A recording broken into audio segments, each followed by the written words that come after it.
This Imperial conference scene in A New Hope is amazing. I might even call it the best scene in Star Wars. Now, I don't mean that to say that it's the most emotionally satisfying scene or the most exciting scene. Instead, I'm approaching it from the perspective of storytelling and world building, where this scene, lasting barely over 2 minutes, supplies an enormous amount of information about the story and characters and ultimately the broader Star Wars universe without ever for a moment feeling like exposition.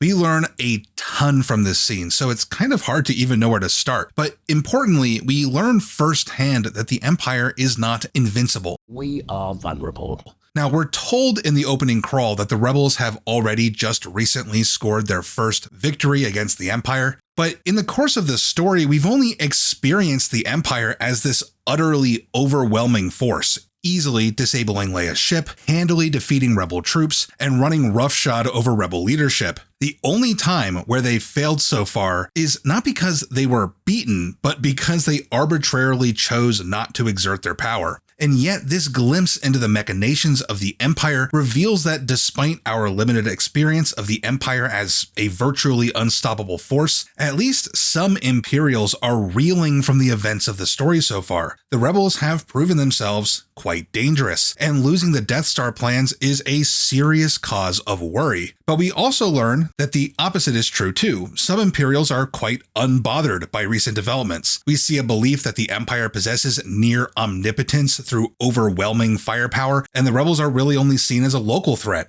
This scene is subtly casting the Empire as a complex organization, rife with internal power struggles and discord among its leaders. We even see at least one officer showing flagrant disregard for Darth Vader, where we also learn that not everyone has a respect for the power of the Force, which, coming right off the heels of the previous scene, is a very interesting contrast with the reverent mysticism that we saw between Luke and Obi-Wan. This scene also, perhaps unintentionally, sets up something really interesting about Darth Vader's character, as here we see the very first inkling that Darth Vader is a redeemable character. In a film that casts belief in the Force as a trait of the good guys, and may the Force be with you, and disbelief in the Force as a trait of bad guys or people who are rough around the edges. It's all a lot of simple tricks and nonsense. It's very interesting that Vader is presented as a vocal proponent of the power of the Force. The ability to destroy a planet is insignificant next to the power of the Force. This conference scene does certainly set up Darth Vader as fundamentally at odds with the most fervent Imperial supporters. Darth Vader is not a true believer in the supremacy of the Empire. He actually displays a bit of virtue, encouraging this admiral to have some humility about what the Empire is capable of. Don't be too proud of this technological terror you've constructed.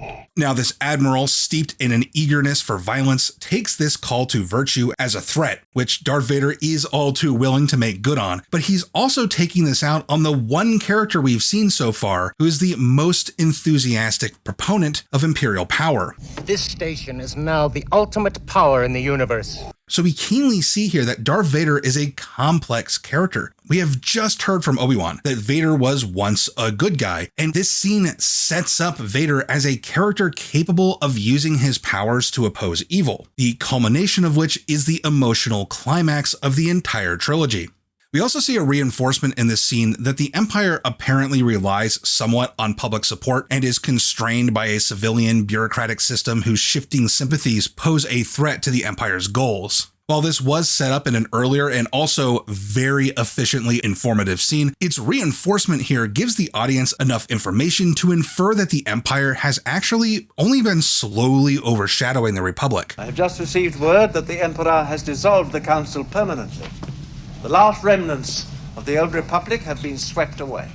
Abolishing the Senate was only the last in an inferentially long list of things from the Old Order that were swept away. In a deleted scene, we can kind of see that this was the original intent, as Biggs informed Luke that the Empire had only recently nationalized commerce in the central systems. You know, they've already started to nationalize commerce in the central systems.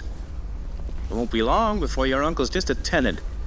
But we basically get that sense of gradual takeover from this conference scene, which is so information dense that we don't really even need that exposition from Biggs from earlier, which is probably one reason why that scene was deleted. Also interesting is Tarkin's word permanently here. And maybe this is a bit of a stretch, but I feel like this can even lead us to believe that in the past, there might have been previous attempts to erode the authority of the Senate, but perhaps only temporarily or partially. But this time, it's permanent. The Senate is finally gone for good.